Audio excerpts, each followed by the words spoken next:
दोस्तों सोचिए, अगर एक आम सी दिखने वाली एक चाय वाली असल में एक तेज तर्रार आईपीएस अफसर निकले और सामने खड़ा थानेदार उसकी पहचान से पूरी तरह अनजान हो, क्या होगा जब उस अफसर की आंखों से जमीनी हकीकत का कड़वा सच सामने आए।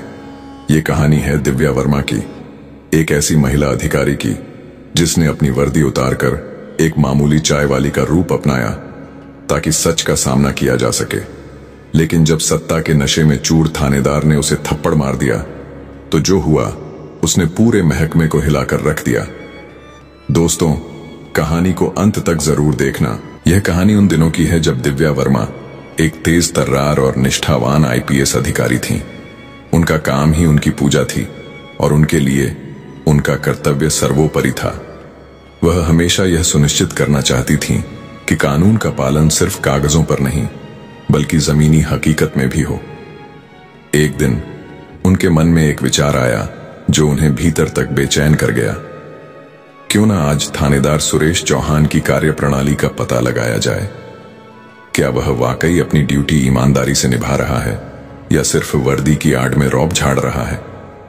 दिव्या जानती थी कि अगर वह अपनी असली पहचान में जाती तो सब कुछ दिखावा होगा। असली सच्चाई जानने के लिए उन्हें खुद उस दुनिया में उतरना होगा जहां आम लोग पुलिस से रूबरू होते हैं। उन्होंने एक बेहद साधारण महिला का वेश धारण किया।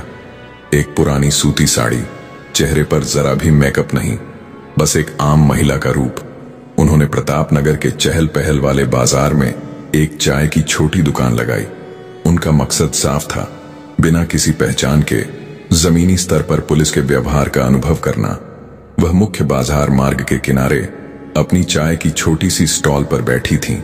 सुबह की भागदौड़ में लोग चाय पीने आते और दिव्या सबकी बातें सुनती, उनके हाव भाव देखती। धूप सिर पर थी और रोजमर्रा की जिंदगी का संघर्ष उनकी आंखों में झलक रहा था, ठीक वैसे ही जैसे किसी आम चाय बेचने वाली की आंखों में होता है। तभी एक चमचमाती सरकारी जीप पास से गुजरी। उसमें से था थानेदार सुरेश चौहान, अपनी वर्दी के रौब में चूर। उसकी नजर दिव्या पर पड़ी, लेकिन उसने उसे सिर्फ एक और मामूली चाय वाली समझा। उसके चेहरे पर एक हल्की अहंकारी मुस्कान आई, जैसे वह अपनी शक्ति का मजा ले रहा हो। पर दिव्या ने कोई प्रतिक्रिया नहीं दी। उनकी नजरें बस उसकी हर हरकत को भांप रही थीं। दिव्या की बेरुखी सुरेश चौहान को खल गई। उसे आदत थी कि लोग उसे देखकर सिर झुकाते थे। गाड़ी से उतरकर वह सीधा दिव्या के पास आ गया। उसकी आंखों में एक अजीब सी रौब थी जो सत्ता के नशे से पैदा होती है। ओए, तुम कौन हो? यहां किसकी इजाजत से बैठी है? उसने रूखे धमकाने वाले स्वर में पूछा।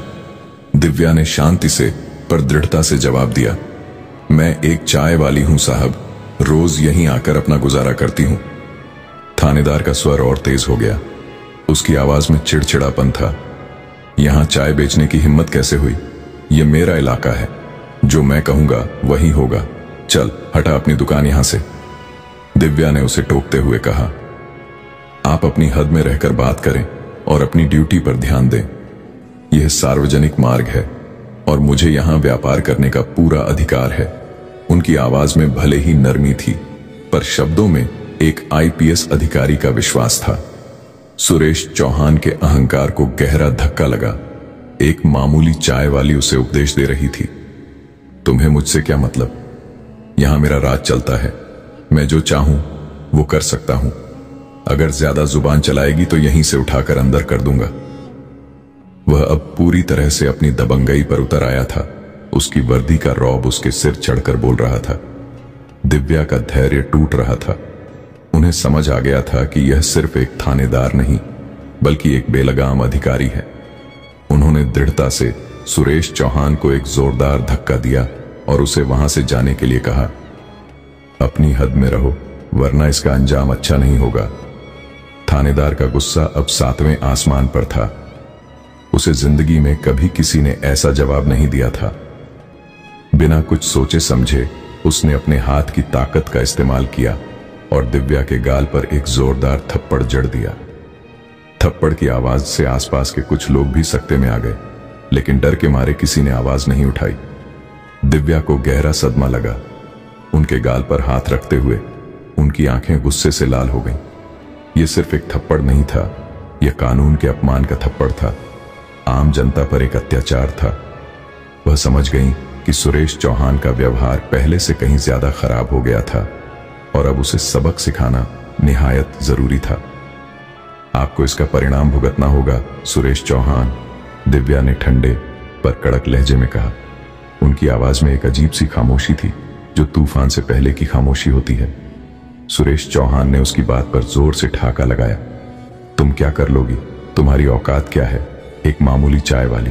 जा जा अपना काम कर, यहां मेरा राज चलता है। उसकी हंसी में अहंकार और उपहास था। दिव्या ने उसकी धमकियों पर जरा भी ध्यान नहीं दिया। उनका दिमाग तेजी से काम कर रहा था। उन्होंने शांति से अपना स्मार्टफोन निकाला और एक नंबर डायल किया। वह हमेशा से सावधान थीं और इस पूरी घटना को उन्होंने अपने फोन में वीडियो रिकॉर्डिंग के जरिए कैद कर लिया था। हर अपशब्द, हर धमकी और थप्पड़ की पूरी घटना रिकॉर्ड हो चुकी थी। अब वह इस मामले को आगे बढ़ाने के लिए पूरी तरह तैयार थीं।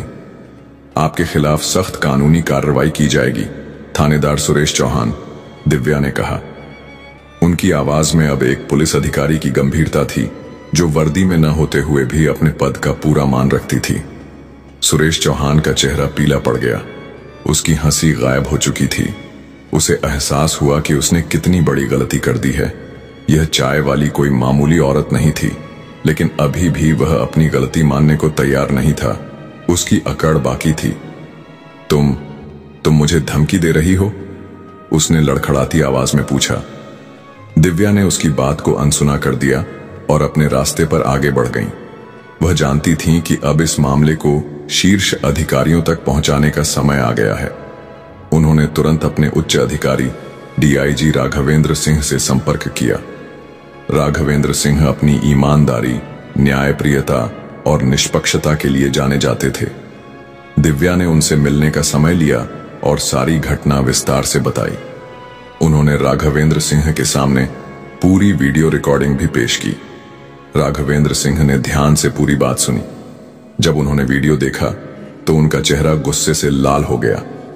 एक पुलिस अधिकारी का ऐसा व्यवहार, खासकर एक महिला के प्रति, उन्हें बर्दाश्त नहीं था। दिव्या, हम इस मामले को बहुत गंभीरता से लेंगे। यह सिर्फ एक थप्पड़ नहीं है, यह पुलिस बल की गरिमा पर हमला है। थानेदार सुरेश चौहान के खिलाफ कड़ी से कड़ी कार्रवाई की जाएगी। रिकॉर्डिंग देखने के बाद राघवेंद्र सिंह का गुस्सा और बढ़ गया।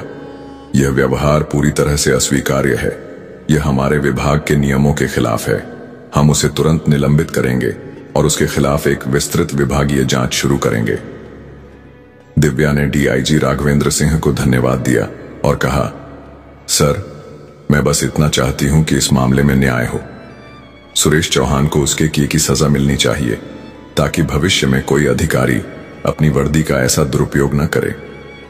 डीआईजी राघवेंद्र सिंह ने दिव्या को आश्वासन दिया कि वह न्याय सुनिश्चित करने के लिए हर संभव प्रयास करेंगे।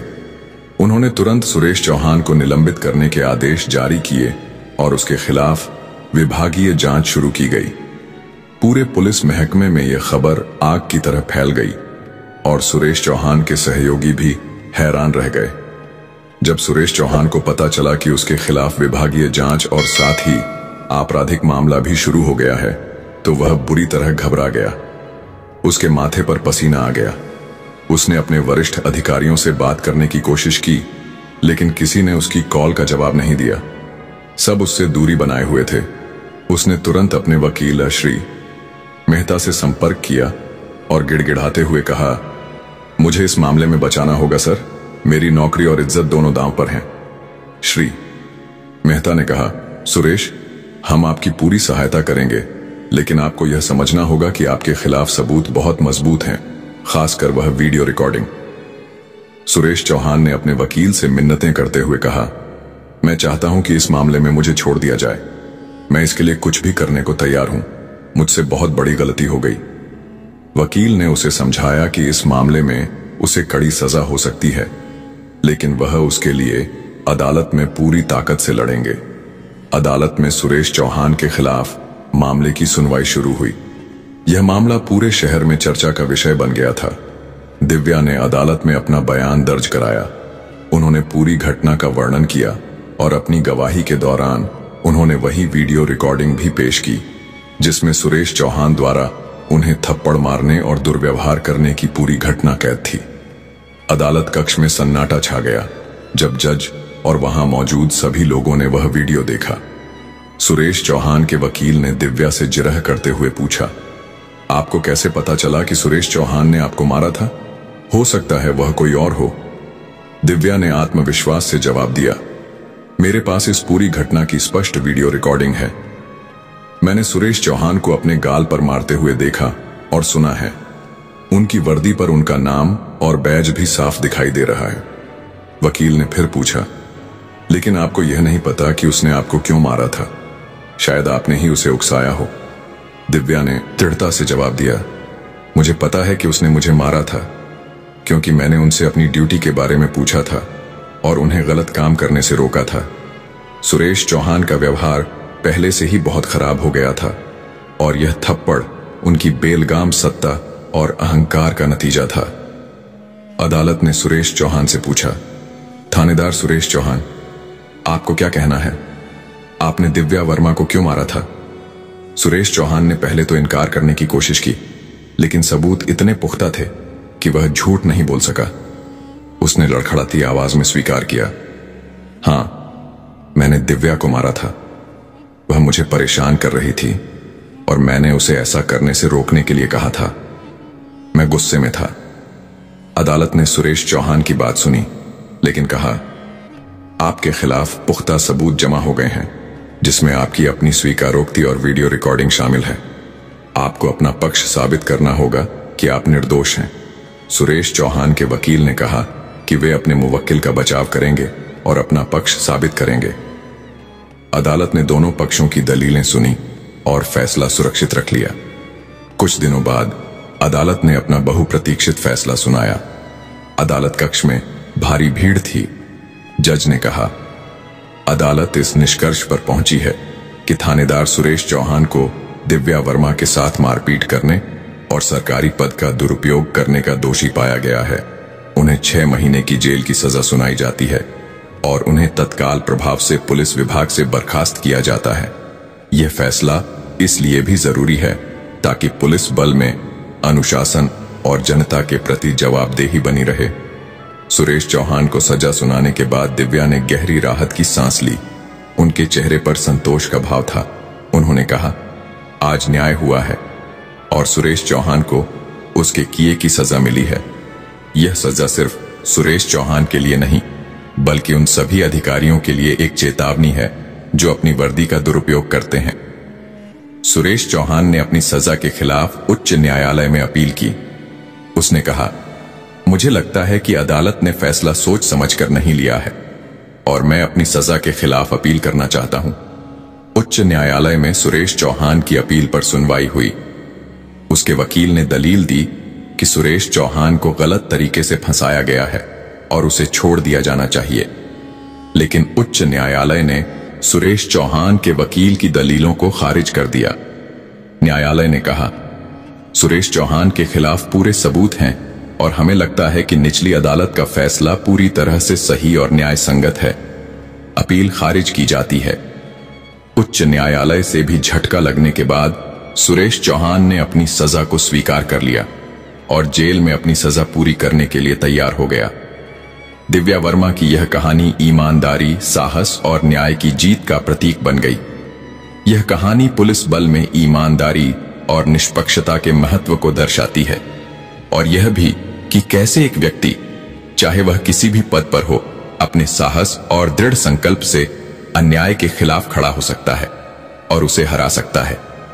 तो दोस्तों, आपको यह कहानी कैसी लगी है? उम्मीद करते हैं कि अच्छी लगी होगी। अगर अच्छी लगी हो तो प्लीज हमारे चैनल को सब्सक्राइब और वीडियो को एक लाइक जरूर कर दीजिएगा, जिससे हमारा हौसला और भी बढ़ता रहे। धन्यवाद।